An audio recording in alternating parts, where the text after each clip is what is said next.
इसे लान्या का crown Prince और हिल का बड़ा भाई इवान भी वहाँ आ जाता है। वो अपने छोटे भाई को खतरे में देख के काफी वरीड था। वो सोल्जर्स को अपनी बंदूकें नीचे करने का ऑर्डर देते हुए जिंगमू से रिक्वेस्ट करता है, उसे कुछ मत करना, तुम्हें जो कुछ भी चाहिए तुम बेझिझक मांग सकते हो।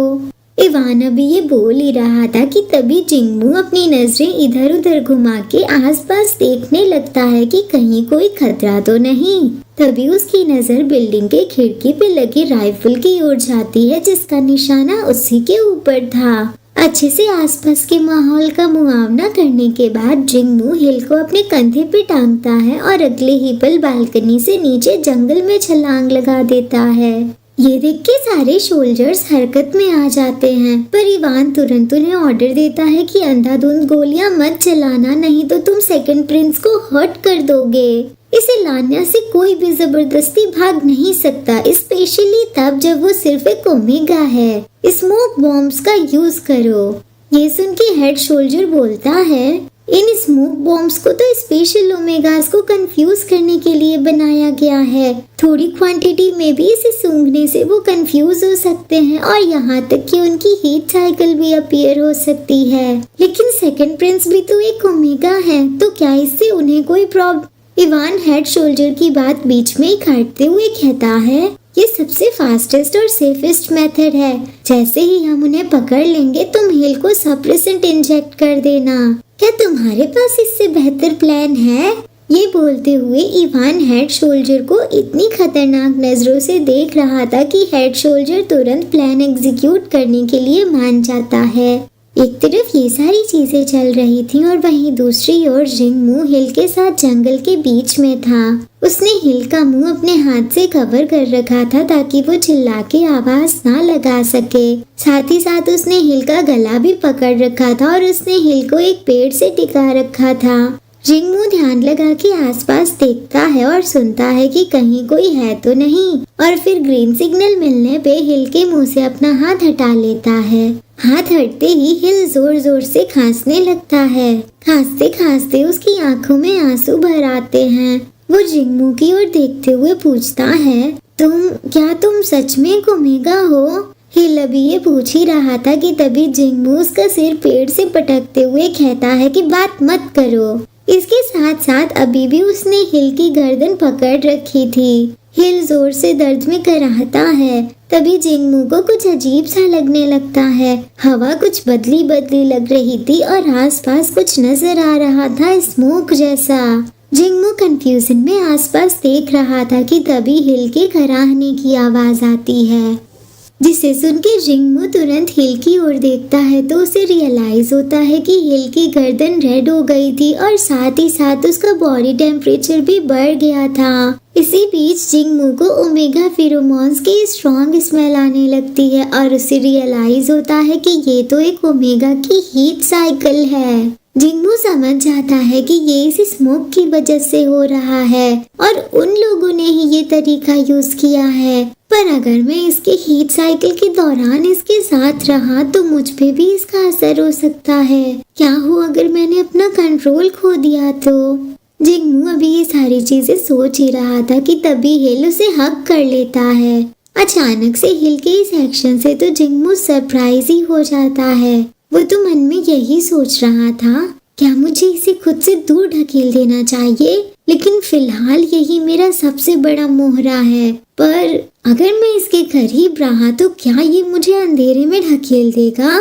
पर ऐसा लगता है जैसे हमारी किस्मतें आपस में जुड़ गई हैं। हम एक साथ अंधेरे में गिर रहे हैं। ये हालात इससे बदतर नहीं हो सकते। ये सारी चीजें सोचते हुए जिंगमू भी हिल की हीट साइकिल के कंट्रोल में आ जाता है और पूरी ताकत से अपने हाथों की जंजीरें तोड़ के हिल के दोनों हाथों को अपने हाथों से पकड़ के उसे जमीन पे लिटा देता है। गाइस, यहाँ पे जिंगमू की आंखें तो देखो, इसकी आंखें कितनी ज्यादा डरावनी लग रही हैं। थोड़ी देर बाद हम देखते हैं कि जिंगमू ने अपना काम शुरू कर दिया था। वो हिल को तैयार कर रहा था। क्योंकि हिल अपनी हीट साइकिल के कंट्रोल में था तो वो उससे जल्दी करने को बोलता है। ये सुनते ही जिंगमू फुल स्पीड में शुरू हो जाता है, इतनी तेज कि बेचारा हिल डर के दूर भागने की कोशिश करने लगता है। पर जिंगमू उसे अब कहाँ ही छोड़ने वाला था। वो उसे पकड़ के अपने पास ले आता है और बोलता है, भाग क्यों रहे हो, मैंने तो अभी शुरू ही किया है। उसके बाद वो फिर से स्टार्ट हो जाता है। थोड़ी देर बाद हम देखते हैं कि इवान सोल्जर्स के साथ जंगल में उन दोनों की तलाश कर रहा था और फाइनली उसे वो दोनों मिल ही जाते हैं, और वो भी इस हालत में। जिंगमू हिल को अपनी गोद में लेके बैठा हुआ था। उसके होठों से खून निकल रहा था और हिल की गर्दन पे एक मार्क था पीछे की साइड। और इसी के साथ हमें पता चलता है कि इस अल्फा ने हिल को मार्क कर दिया है गाइस। जिंगमू अपनी तीखी तीखी नजरों से इवान को ही देख रहा था।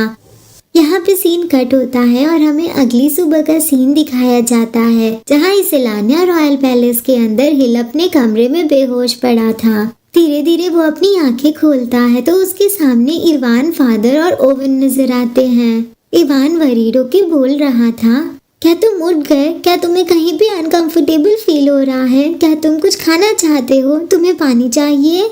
अपने बड़े भाई के इन ढेर सारे सवालों को सुन के हिल को रियलाइज होता है कि वो कहाँ है। वो तुरंत बोलता है, बड़े भाई, फादर, मैं वो हिल ये बोलते हुए उठने की कोशिश करता है तो उसकी गर्दन के पीछे जोरों का दर्द होता है और वो कराहने लगता है। ये देख के इवान तुरंत उसके पास जाता है और उसे सहारा देके बिठाते हुए कहता है, आराम से, उठने में जल्दबाजी मत करो। कल रात क्या हुआ तुम्हें कितना याद है?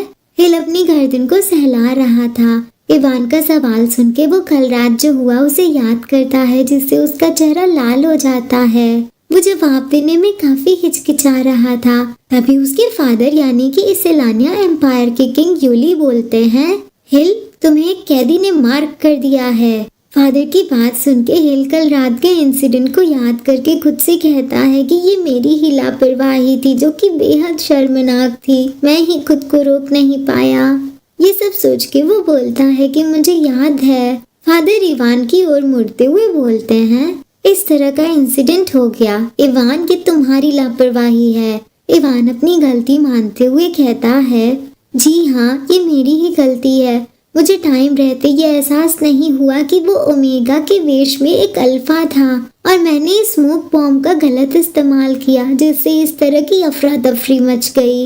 इवान अभी ये बोल ही रहा था कि तभी फादर कहते हैं, इस सिचुएशन में हम केली एम्पायर के क्राउन प्रिंस के साथ अलायंस को कैसे आगे बढ़ा सकते हैं? केली एम्पायर ने टाडेल एम्पायर पे हमले का सपोर्ट एक शर्त पे किया था और वो शर्त ये थी कि उनकी कंट्री के रॉयल फैमिली में शादी करने के लिए एक ओमेगा चाहिए, और उन्होंने जिस ओमेगा की बात की थी वो था हिल। ओहो गाइस, यहाँ पे तो सब कुछ ऑलरेडी सेट है। हिल की शादी तो केली एम्पायर के क्राउन प्रिंस के साथ ऑलरेडी तय हो चुकी है। फादर की बात सुन के हिल सीरियस टोन में बोलता है, मैंने शुरू से ही आपकी इस डील के लिए अपनी हामी नहीं भरी थी। इस पे फादर फ्रॉन करते हुए बोलते हैं, जिस डील से सबको फायदा हो रहा हो उसके लिए हाँ बोलने में क्या प्रॉब्लम है? क्या तुम्हें लगता है कि केली के क्राउन प्रिंस के अलावा और कोई बेटर कैंडिडेट हो सकता है तुम्हारे लिए, या फिर तुम मेरी बात को मना करके एक कैदी के साथ रहना प्रेफर करोगे? फादर की ये बात सुनते ही हिल चिल्लाते हुए बोलता है, नहीं फादर, हम टाडेल पे हमला करने से बच सकते थे। हिल के इतना बोलते ही फादर जोर से अपनी स्टिक को जमीन पे पटकते हुए सीरियस टोन में कहते हैं, क्या तुम्हें जंगल का लॉ समझ नहीं आता? अगर कुछ अनएक्सपेक्टेड होता है तो हम ही पकड़े जाएंगे और खत्म किए जाएंगे।